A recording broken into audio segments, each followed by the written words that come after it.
Hello, everyone. Thank you so much for your patience. Welcome again to our compassionate weekly accountability meeting. And I am hoping that now you can hear me. You see, tonight we're talking about what happens to a little girl's soul when the man who should have protected her, cherished her, instead left her feeling unworthy, invisible, unsafe. And this is why I thought it would be appropriate to have this conversation in June, where we celebrate Father's Day.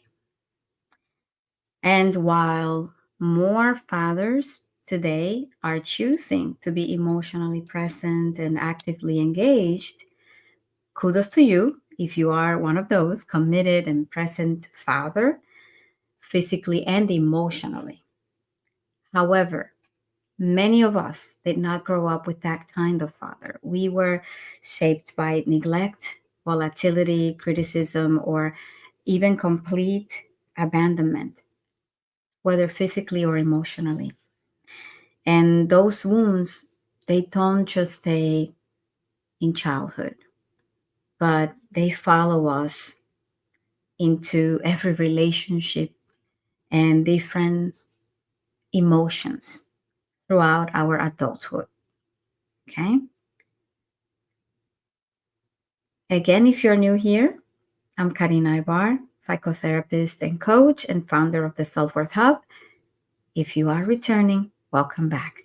And please let me know if now you are able to hear me. I am hoping you can, because a lot of you were here before and could not hear me. So I'm hoping you can now. Let's see.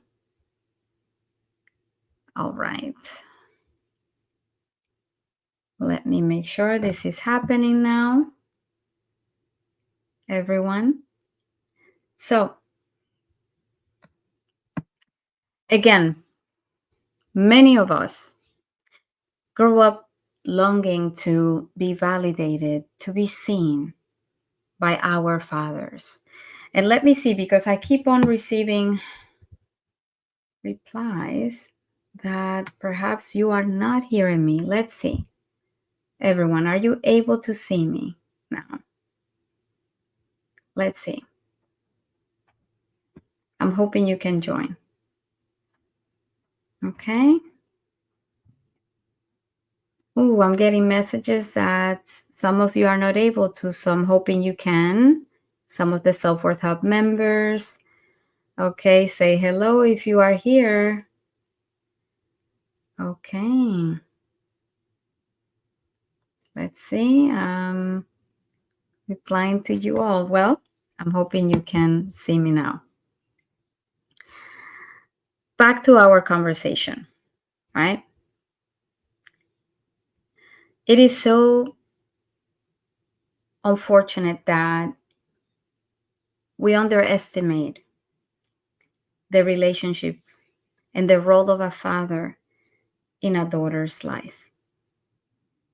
Let me know if this is you.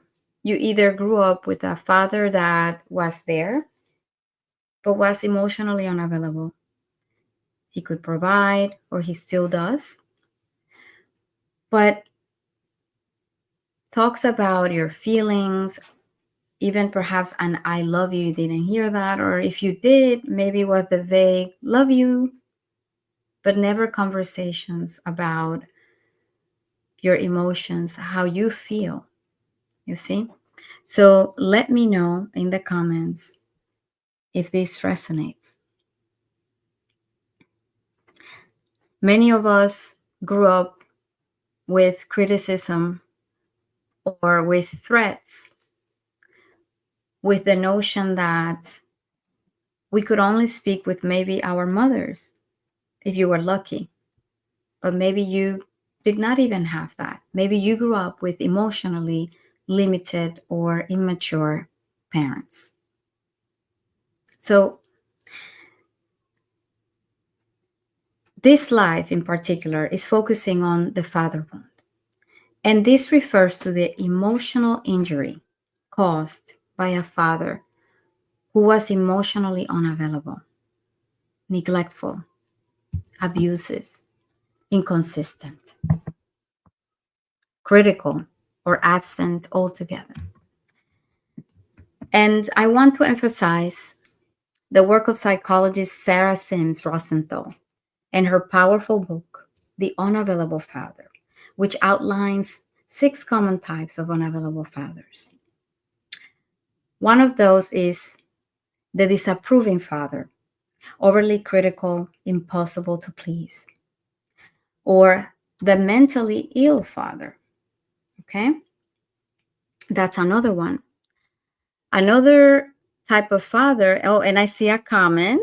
Let's see. How hi, Satilda, you were able to make it back. I'm so glad. Satilda says, my father was not there consistently, and he would talk and talk, and it never seemed like he never took my feelings in consideration. I'm truly sorry that you experienced that. It is so painful. And often we grow up to numb ourselves or expect that as if that is the norm. And we think that this is normal, right?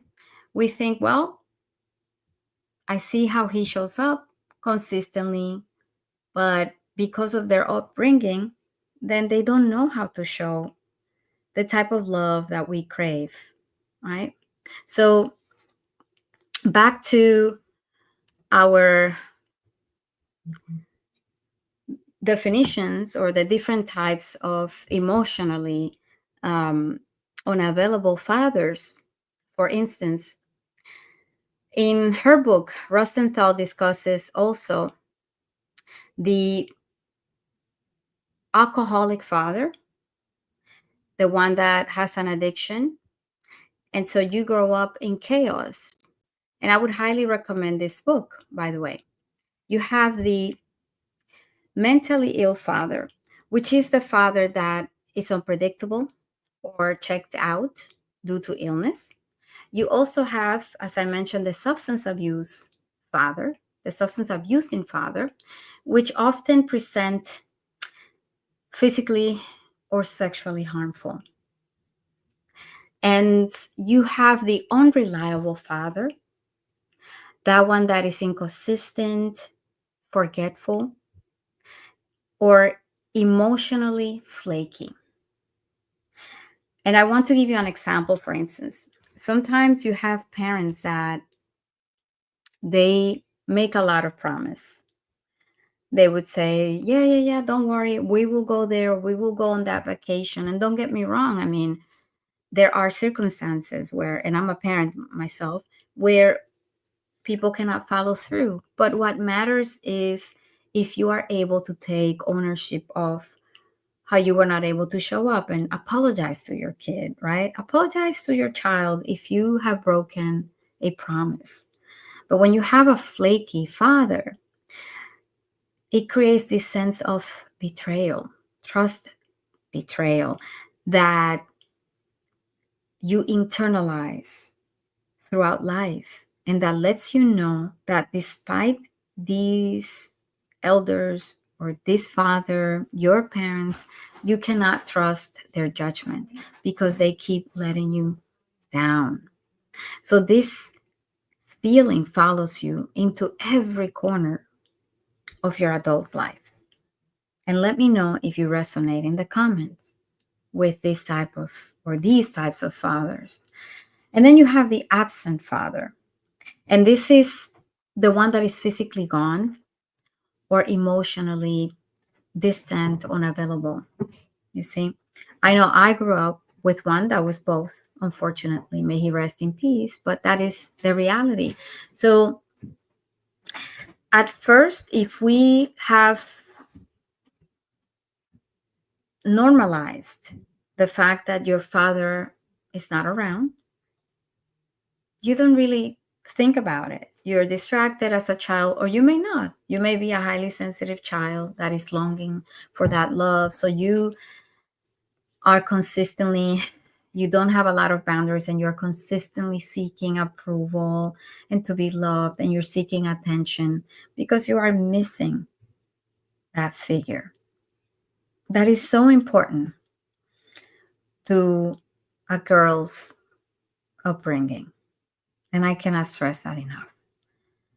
Because sometimes what I witness with many of my clients and members is that if the father and the mother, they don't get along well, then, the daughters, they can see that and resent that. But deep down, there is a longing for that relationship. And you may be even puzzled and put in a very difficult position because you still love your father, but you can see how he's behaving, right?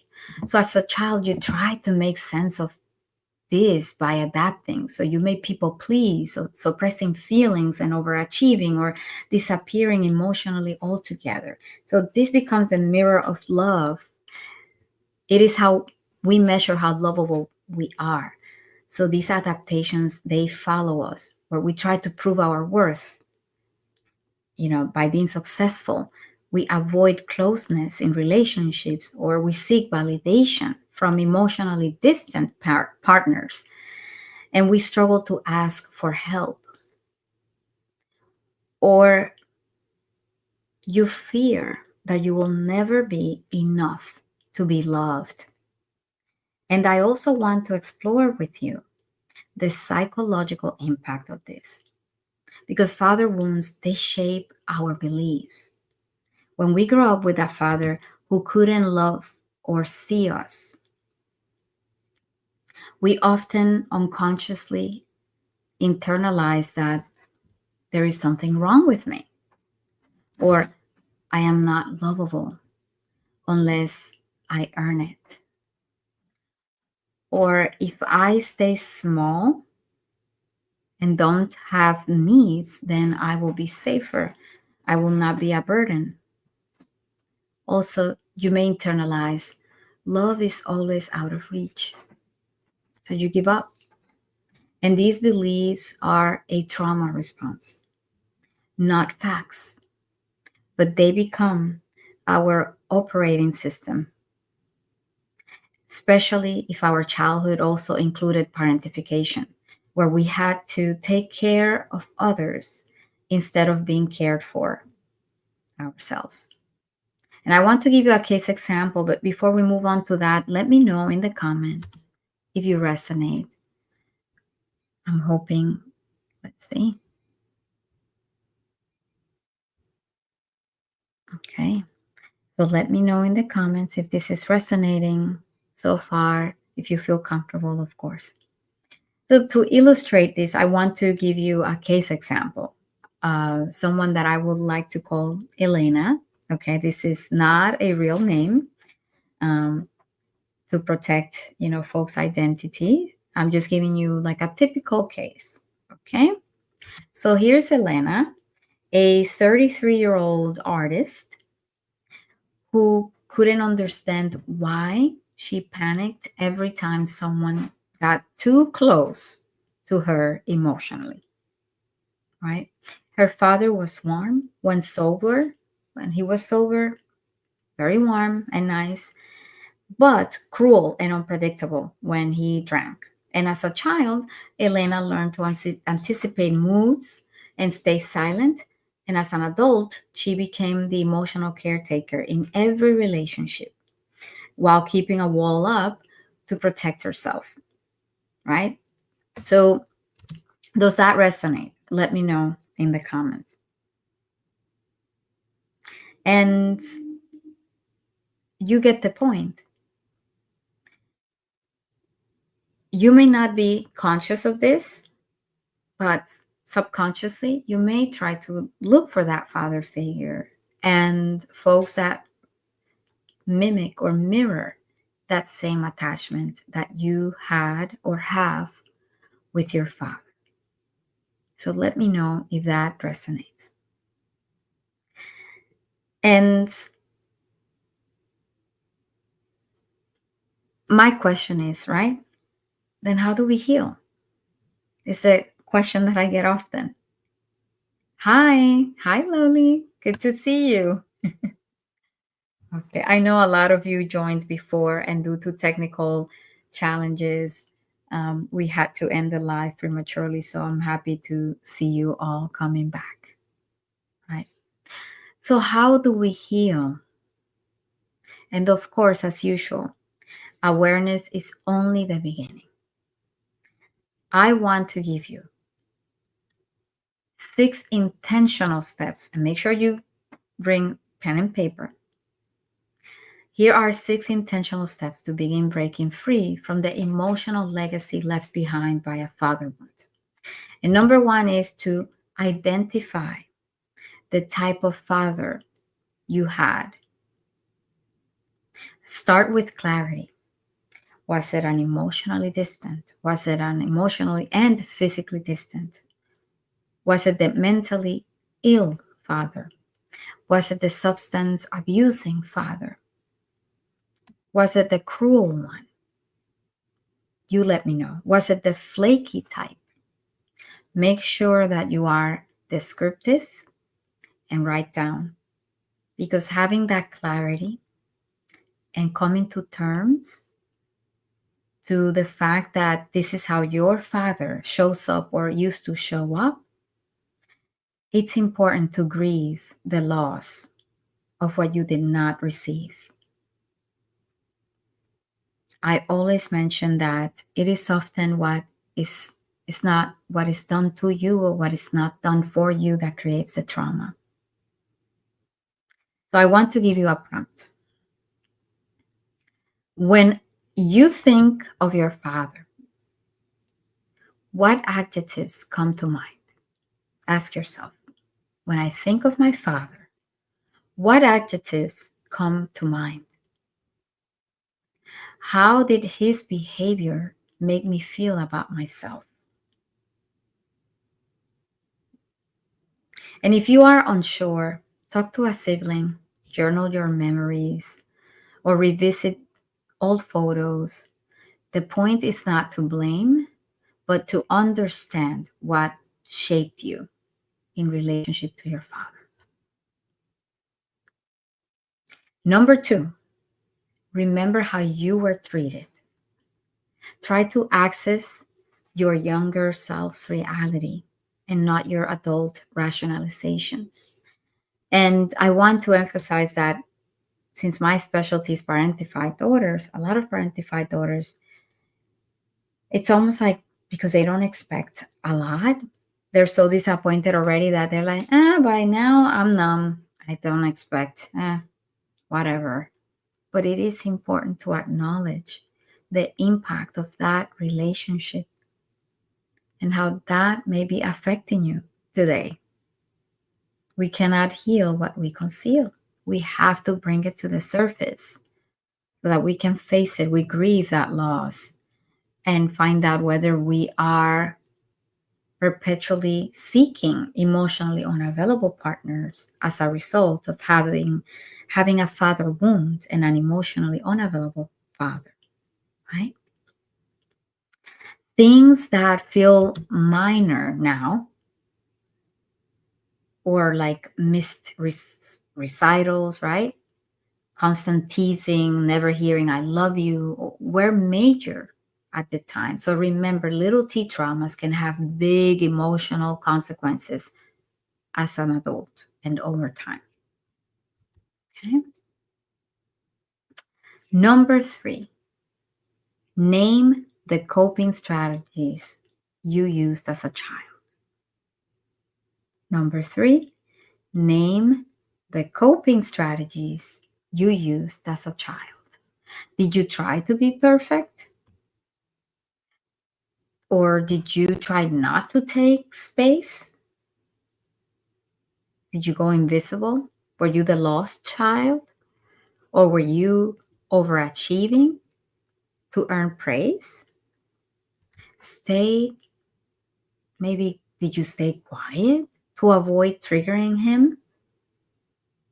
Ask yourself or loved ones, what did I learn to do in order to feel safe or loved in my home? Ask yourself that question. Ask a sibling if it feels comfortable, someone that you can trust within your family that remembers your childhood. If not, I would humbly encourage you to take time to reflect on this. Okay. Number 4, notice what's still active today. Some of those childhood survival strategies became adult patterns that are now holding you back. So think about these, and let me offer you an example, right? Are you a workaholic? Do you indulge in busyism? Do you choose emotionally unavailable partners? Do you people please to the point of burnout in your intimate relationships, in the workplace, etc., in friendships? Do you believe you're only worthy when productive? And I know you may say, no, no, no, I know, but think about it. When you are resting, do you struggle with that? I want you to reflect. Which of these old strategies am I still using and at what cost? Number 5, I want you to choose a new path. Your past wrote your first script, but I want you to rewrite it. Let's rewrite the narrative. For example, I want to encourage you this week to say yes to connection, even when it feels scary. I want to know, and comment I if that resonates, or post that in the comments.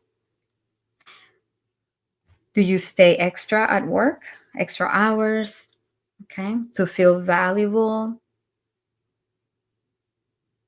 Do you overachieve? Were you the teacher's pet? I know a lot of parentified daughters were. Or you may be the most reliable worker in your job because that is how you trained yourself to earn love and approval. You had to be the good girl or the good child. All right. But right now we're referring to father wound in daughters. The father wound in sons is coming up in an upcoming live stream. But tonight we're focusing on the father wound in daughters. Right? So I would encourage you to leave work on time instead of staying late to feel valuable. A simple way of honoring your boundaries. I want you to let a friend in instead of always being the strong one and being there for them, listening. Okay. You can ask for your needs to be met without apologizing. Do you ask for support? Okay.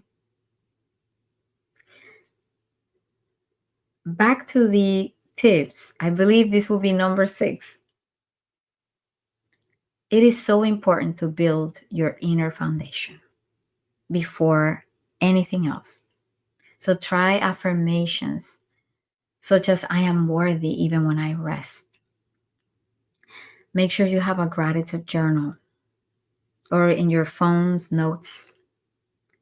See what you are grateful for, who you are and how you are showing up, instead of like, I'm grateful that I did this. No, but like, I'm grateful that I am such a genuine person that people felt comfortable today to tell me X, Y, and Z, for instance. Like, what are those qualities, right? So I want you to maybe revisit some cards, letters, text messages of people who have been able to see the real you. Okay, it may not be a lot of people that you let in, but I'm sure you have received some positive feedback. So revisit those, because that is a way for you to affirm yourself and nurture your inner child. I want you to ask a trusted friend, what do you appreciate about me? Have you ever done that? Let me know in the comments. Okay. I know that this is hard. It may feel even awkward, but I want you to do it anyway.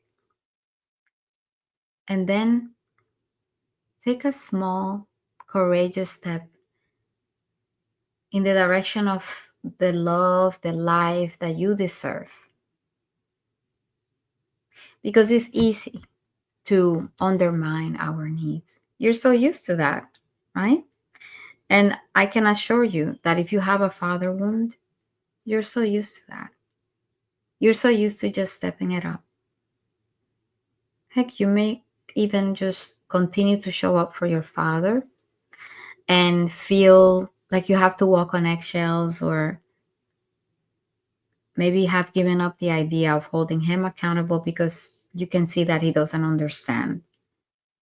But trust me, sometimes it is, even if he doesn't, if they don't understand, even either holding your father accountable or not holding space to be a surrogate partner to your father if he tends to just unload information and emotions on you or pass judgment. Even that is an act of reparenting yourself, because it is important to hold them accountable. So let me know if that is hard for you, or if you have any questions so far, since we are approaching the end of our live stream. And tonight, evidently, we've done it very late because we had technical difficulties. So let me know in the comments if you have any questions, if this resonated so far, before I leave you with our usual weekly reflection questions. Okay? Let me know. I'll be on the lookout. Okay? For now, I would invite you to take a breath with me. Okay? Are you ready? 1, 2, 3, 4. Hold it. And slowly exhale, blowing out a candle.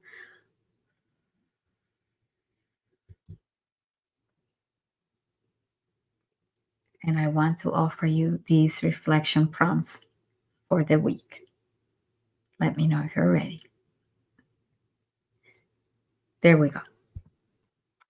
Which type or types of unavailable father did I experience? Right? Number 1. Number 2, how did I learn to adapt in childhood? And are those strategies still active today?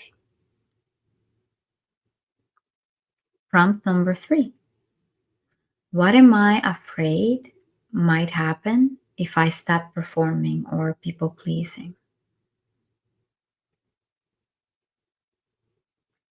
Next prompt, what new action, however small, can I take this week that honors my worth? And that was the last one. What new action, however small, can I take this week that honors my worth? And I know these are courageous questions. I want you to take your time with them.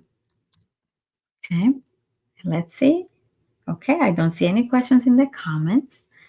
I want to emphasize that this work may bring up grief, anger, or even guilt. And that's okay. It's part of the process. You're not weak for hurting, broken, doomed, right? And you're not unworthy because your father didn't know how to love you the way you deserve. So by doing this work, you are changing the blueprint for generations to come. And if you aren't, and you are eager to go deeper, I would invite you to join us inside the Self-Worth Hub, a powerful, supportive community. Inside, we walk this path together with tools, with group coaching. It is a place where you can heal with professional guidance and our compassionate community where you will feel supported and seen. The link is in the description. And I will link my Reparenting Your Inner Child workbook as well. Again, I want to thank you for being here tonight or today, whenever you're watching this. If you're watching the replay, I am honored to witness your healing, and I will see you next Sunday. Take it one breath, one boundary, one brave step at a time. And please remember your resilience. So, thank you very much. Take care of yourself. Until next time.